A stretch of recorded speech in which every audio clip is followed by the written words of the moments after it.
Gọvanọ Soludo ekwunwego njikere ọ dị ịfụ na akwụsịrị ndị agboro ịdị na-akpagharị n'ebe dịgasị iche iche ma mezie ka ndị mmadụ bụrụ ndị nke ga na-aga n'enweghị nsogbu ọbụla ma na-alụ ọlụ ha n'enweghị onye ga-egbochi ha.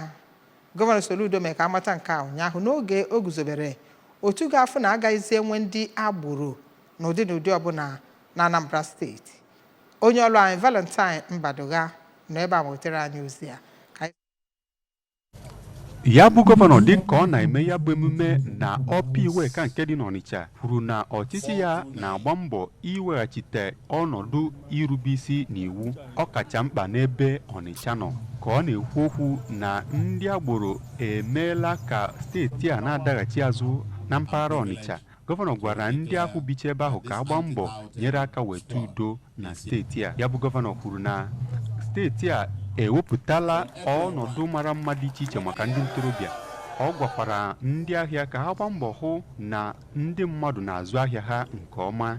Ya bụ gọvanọ makwara iwu na ndị na-azụ ahịa peti, ndị na-akwa wibaro nakwa ndị na-azụ ahịa mbugharị bụ ndị agaghị ana ego ọbụla n'ahịa ọbụla dị na steeti a. Gọvanọ Soludo wepụtakwara akara ekwentị enwere ike ịkpọ iji zite ozi mgbe enwere ihe dị aṅaa. Akara ekwentị ndị a gụnyere 0901 728 0990, 0703 989 6429 ya nakwa 0907 623 7441.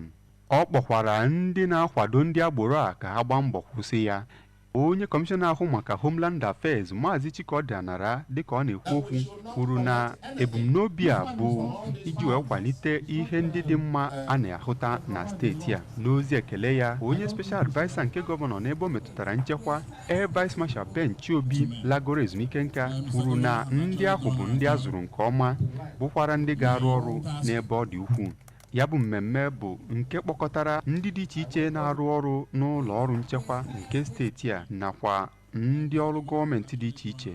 Eyiwekwere ndị ahụ uwe dị iche iche ha ga-eji rụọ ọrụ, ebe nwekwara ụgbọala dị iche iche nke dị ebe ahụ maka ịrụ ọrụ ha.